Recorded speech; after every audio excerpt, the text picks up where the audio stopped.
The shimmering vessels of the Vrisian Empire descended from the clouds, their crystalline hulls catching sunlight in mesmerizing patterns. Humans across the globe stood frozen, eyes fixed skyward as the alien ships positioned themselves above major cities. The largest vessel, nearly 2 miles long, hovered over Seoul. President Han called an emergency meeting of world leaders. "They haven't made hostile moves yet," she said, "but we need to prepare for anything." Military forces worldwide went on high alert as massive screens materialized in the skies of 20 cities simultaneously. The face that appeared belonged to a creature unlike anything humans had seen before, King Doric of the Vrisians. His exoskeleton gleamed with an iridescent purple sheen, multiple eyes blinking independently, and mandibles clicking as he spoke in a language no human understood. Hours later, translation algorithms allowed basic communication. The message was simple. The Vrisians had come to assess Earth's worthiness as a trading partner. "We rule 13 star systems," King Doric announced. "We seek resources, but we only trade with species deserving of our attention." President Han convened a special committee to select Earth's representative. They needed someone extraordinary, someone who could stand before alien royalty without fear. They chose Jaiwoo Park. Jaiwoo had grown up in a small coastal town, where she discovered fighting at age 7. By 25, she had become the most decorated fighter in history, undefeated across multiple weight classes and disciplines. Now 34, she had retired the previous year after her final championship. When government officials arrived at her mountain home, Jaiwoo was splitting logs. "The aliens want to meet our representative," they explained. "We think it should be you." Jaiwoo set down her axe. "Why me? I'm not a diplomat.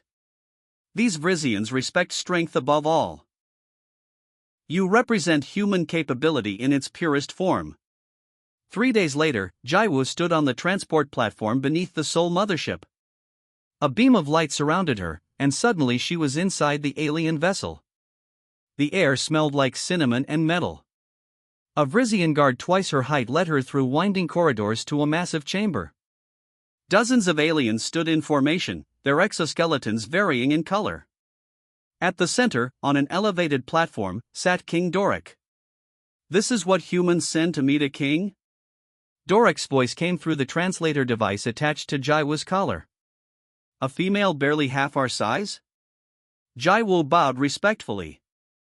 "I am Jaiwoo Park, representative of Earth." The king rose to his full height, nearly 8 feet tall. His upper limbs moved in complex patterns while his lower ones remained still. "On our world, size and strength determine value." "What strength do you bring, tiny human?" "Strength takes many forms, Your Majesty," Jaiwoo replied. "I was chosen because I understand the language of combat that your people seem to value."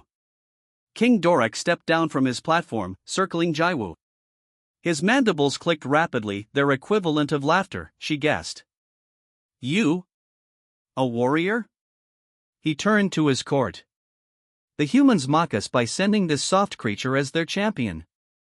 The assembled Vrisians made clicking sounds that echoed through the chamber. Jaiwoo remained still, her face betraying nothing. She had faced ridicule before matches her entire career. King Doric stopped directly in front of her. "Perhaps you should demonstrate this supposed strength." One of the guards stepped forward, towering over Jaiwoo. Without warning, he swung one massive limb toward her head. Jaiwoo didn't flinch. She simply shifted her weight, allowing the blow to miss by millimeters. The guard attacked again. This time, Jaiwoo caught his arm, using his momentum to pull him off balance. Despite weighing 3 times what she did, the guard found himself stumbling forward. Jaiwoo released him before he fell, stepping back respectfully. Silence filled the chamber. King Doric's multiple eyes focused intently on her. "Interesting. Perhaps there is more to humans than appearance suggests." He returned to his platform. "But tricks will not earn our respect. True strength must be proven through proper challenge." He gestured to a large screen where images of Earth appeared, its oceans, forests, cities. "Your planet has resources we desire. Normally, we would simply take what we want. but we have learned that sustainable relationships benefit all. So we offer a choice: prove your species' worth through combat, or accept your natural place beneath the Vrisian Empire. Jaiwo stood tall. We choose to prove ourselves. King Dorak's mandibles clicked slowly. Then it is decided. In 3 days, you will face my champion in combat. Should you survive longer than 10 minutes, we will discuss terms as equals. Should you fail? He gestured to the screen showing Earth's cities.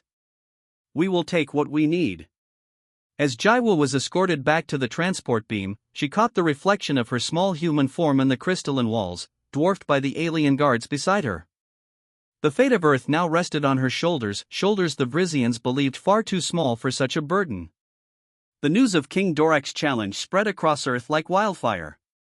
Screens in homes, public squares, and refugee centers showed the same footage, the towering alien king declaring that humanity's fate would be decided by combat.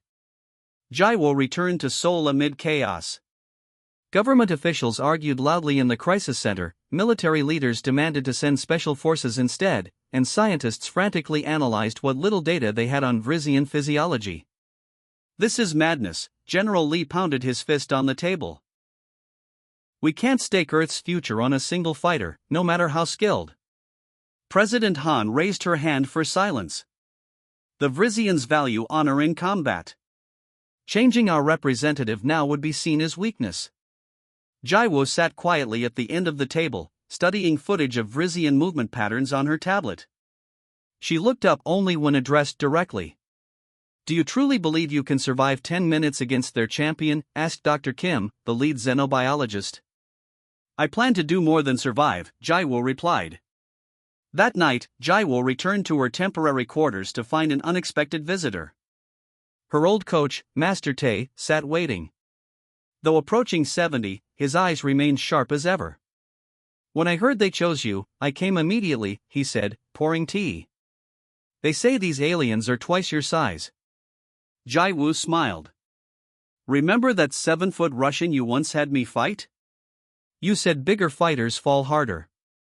Master Tae didn't return the smile. This is different. These creatures evolved on a different world. They spent hours reviewing the limited footage of Vrisian movement. Master Tae pointed out patterns invisible to untrained eyes: weight distribution, attack rhythms, defensive vulnerabilities. They rely on raw power, he noted.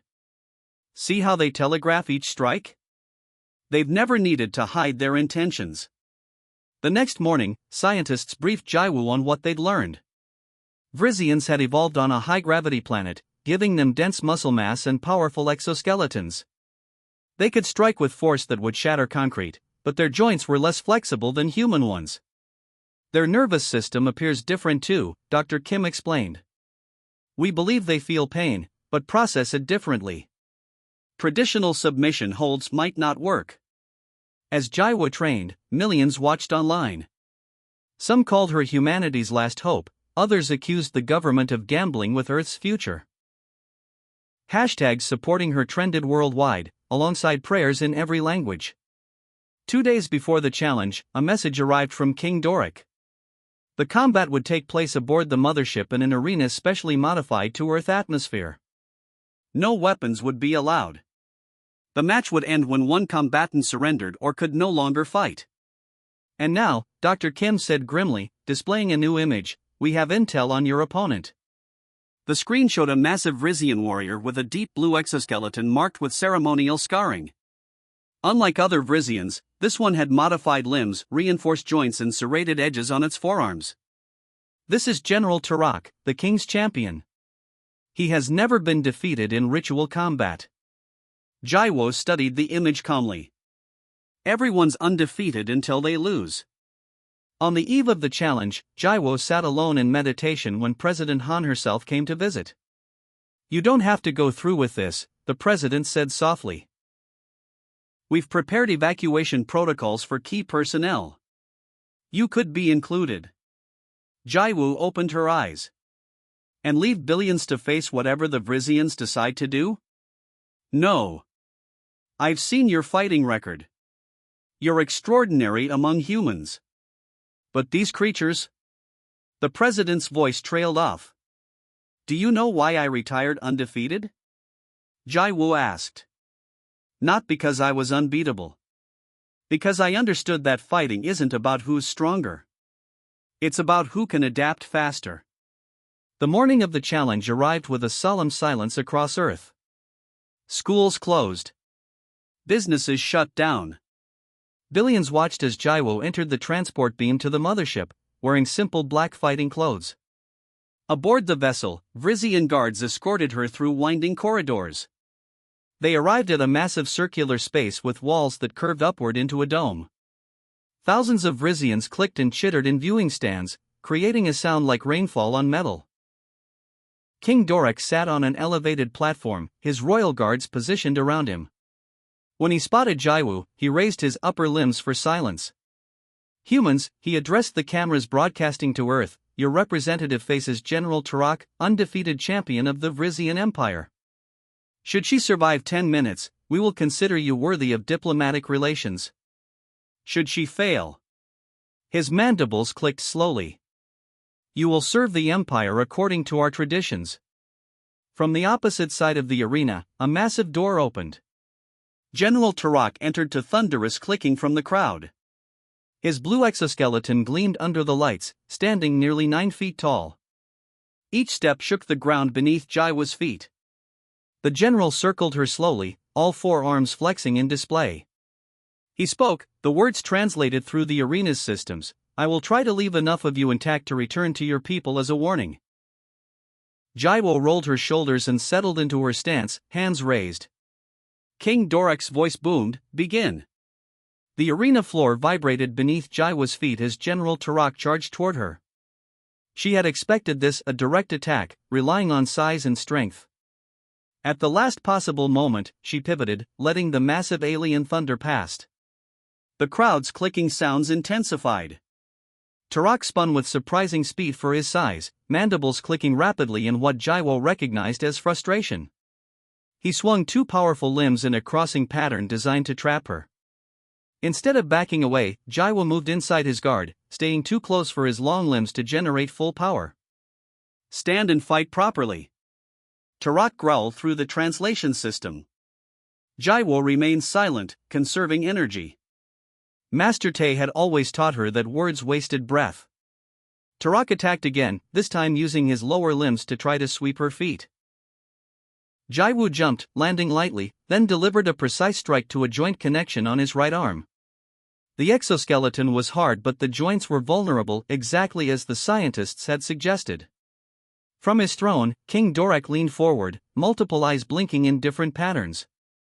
This wasn't the quick victory his champion usually delivered. Already 2 minutes had passed. Turok changed tactics, becoming more cautious. He circled Jai Wu, looking for weaknesses. When he attacked, his movements were more controlled, less wasteful. Jai Wu realized he was adapting to her style. She would need to change her approach. 5 minutes in, Jai Wu allowed herself to be backed toward the arena wall.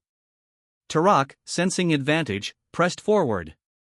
When he launched what should have been a finishing blow, Jai Wu used the wall as leverage, pushing off to slide beneath the Vrizian's guard. As she passed, she struck another joint, this time at the base of his left leg. The crowd fell silent as Turok stumbled for the first time. 6 minutes, announced the automated timer. Human survival duration, 6 minutes. Turok's mandibles clicked rapidly. His next attack came with renewed fury, all 4 limbs moving in complex patterns the scientists hadn't seen in their limited footage. Jai Wu took a glancing blow to her shoulder, the impact sending her rolling across the floor. Pain flared through her arm, but she regained her footing quickly. The Vrizian crowd erupted in clicking sounds of approval. First blood had been drawn. Turok moved in to finish the fight. Jai Wu watched his approach, mind racing. The blow had taught her something important. The Vrizians didn't just rely on strength. They had actual fighting techniques, honed over centuries. But there was a pattern to Turok's movements, a rhythm she could exploit. As Turok attacked again, Jai Wu began counting silently. 1 2 3 strike. 1 2 3 strike. His attacks followed a pattern tied to his breathing cycle. Once she recognized it, she could anticipate each move. 8 minutes, announced the timer. Human survival duration, 8 minutes. King Dorak stood from his throne, all eyes focused intently on the match. This small human had survived longer than any opponent Turok had ever faced. More concerning, she seemed to be studying Turok, learning with each exchange. Jaiwu felt a new confidence flowing through her. She had the pattern now. When Turok launched his next combination, she moved exactly as he did, mirroring his motions, but with subtle differences that exploited his momentum. Where he expected resistance, she yielded. Where he expected evasion, she countered. 9 minutes, came the announcement. Human survival duration, 9 minutes. Just one more minute to secure diplomatic relations for Earth. But Jaiwu wasn't thinking about mere survival now. She had spotted something no one else had noticed, a slight delay in Turok's upper right limb, perhaps from an old injury. Each time he attacked with all 4 limbs, that one moved a fraction slower. Turok knew time was running out. He abandoned his measured approach and charged again, determined to end the fight. Jaiwu stood her ground until the last second, then stepped aside while grabbing his slower upper right limb. Using his own momentum and weight, she executed a perfect throw. The sound of Turok's massive body hitting the arena floor echoed throughout the chamber. For the first time in his combat career, the champion had been taken off his feet. 10 minutes, announced the system. Challenge parameters met. But neither fighter stopped. Turok rose quickly, a new respect visible in his posture. He approached more cautiously now, studying Jaiwu as she had studied him. The fight had transformed from a demonstration of power into something else, a conversation through combat, each fighter learning from the other. From the sidelines, King Dorak made no move to end the match. His mandibles clicked softly as he watched the human female adapt to his champion's techniques in real time. What had begun as an expected execution had become the most fascinating combat he had witnessed in centuries. As the timer continued past the 10-minute mark, both fighters knew they were no longer fighting for Earth's diplomatic status. Now they fought for understanding, each movement a question, each counter an answer. Two species from different worlds, communicating in the universal language of combat. 15 minutes into the battle, neither combatant showed signs of yielding. The arena had fallen completely silent except for the sounds of combat. The impact of strikes, the shuffling of feet, and the controlled breathing of both fighters. Jaiwu wiped sweat from her forehead. Her shoulder throbbed where Turok had landed his earlier blow, but adrenaline kept the pain manageable. She had survived the required 10 minutes, but something had shifted in the atmosphere. This was no longer about meeting a deadline. It had become a true test between warriors. On Earth, Dillians watched with bated breath. The timer continued to tick, 16 minutes, 17 minutes. Each passing moment defied the expectations of humans and Vrisians alike. Turok circled Jaiwu with newfound respect. He had abandoned his earlier dismissive attitude. His eyes tracked her movements with careful attention, noting how she shifted her weight, how she positioned her hands. "You fight with honor," Turok said through the translator, his voice carrying across the arena. "But you cannot win. Yield now, and keep your dignity." Jaiwu took a deep breath. "Where I come from, we have a saying, the fight isn't over until it's over." She changed her stance, adopting a posture unfamiliar to the Vrisian. It was a technique she had developed herself, blending different earth fighting styles. Master Te had called it water flowing around stone, using an opponent's strength against them. Turok attacked with 3 limbs while keeping one back in defense. Jaiwu slipped past the strikes, stepping inside his guard again. This time, instead of striking and retreating, she maintained close position, denying him the space to use his reach advantage. From his throne, King Dorak leaned forward, mandibles clicking rapidly in what the human scientists watching from Earth identified as excitement. This was unprecedented, a being half the size of a Vrisian warrior not just surviving but controlling the pace of combat. 20 minutes in, Turok began showing signs of fatigue. His exoskeleton, designed for short bursts of overwhelming power, wasn't adapted for prolonged fighting. Jaiwoo had trained her entire career for endurance, often fighting multiple rounds against fresh opponents. Turok launched another combination, but his movements had slowed fractionally. Jaiwoo blocked the first strike, dodged the second, and caught the third limb. Using Turok's momentum, she pulled while sweeping his leg. The massive Vrizian crashed to the floor again, sending vibrations across the arena. The crowd erupted in a mixture of clicking sounds, some angered, some impressed. No one had ever seen General Turok thrown twice in one combat. Turok rose quickly, his blue exoskeleton now dusty from the arena floor. Something had changed in his approach. Instead of attacking immediately, he began mirroring Jaiwoo's movements, adapting her own strategy against her. "He's learning," Master Tay whispered on Earth, watching the screens. "This is why Jaiwoo must end it now." As if hearing her mentor's words across the vastness of space, Jaiwoo decided to risk everything on a final sequence. She feinted to Turok's right, drawing his counterattack, then changed direction with blinding speed. As Turok's limb swung through empty air, Jaiwoo slipped behind him.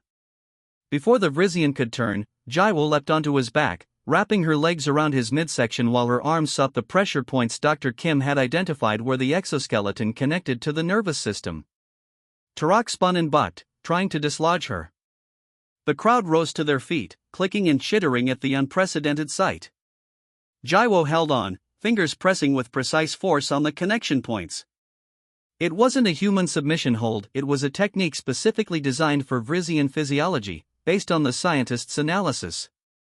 Turok reached back with his upper limbs, trying to grab her, but the angle was awkward. His lower limbs couldn't reach her at all. For the first time in the combat, the Vrizian champion found himself without options. Jaiwoo increased pressure on the neural connection points. The effect was immediate. Turok's limbs began to tremble as the signals from his brain were disrupted. Not painful, according to the scientists, but temporarily paralyzing. 25 minutes after the combat began, General Turok, undefeated champion of the Vrizian Empire, sank to his knees, unable to control his limbs. The neural hold had done what brute force never could. King Dorek stood, his tall frame rigid with shock. The arena fell completely silent as Turok, with the last of his controlled movement, raised one limb in the Vrizian gesture of surrender. Jaiwoo released the hold immediately and stepped back, bowing respectfully to her opponent. She was breathing hard, exhausted but unbroken. The silence stretched for several seconds before King Dorek's voice filled the arena. "The combat is concluded. The human is victorious." On Earth, celebrations erupted across every continent. In the arena, Jaiwoo stood tall beside the kneeling Vrizian general, two warriors who had learned more about each other's species through combat than any diplomat could have achieved through words. The main arena chamber remained silent as Jaiwoo helped General Turok to his feet. The neural disruption was temporary, and the Vrizian's control was already returning to his limbs. What surprised the watching crowds was not just that the human had won, but that she now showed respect to her defeated opponent. King Dorek descended from his elevated platform, his royal guards moving with him in perfect formation. The crowd parted as he approached the center of the arena. Billions watched on Earth as the alien king stood before the small human woman who had defied all expectations. In 13 star systems and 300 cycles, no being has defeated General Turok in ritual combat, King Dorek's voice boomed through the translation system.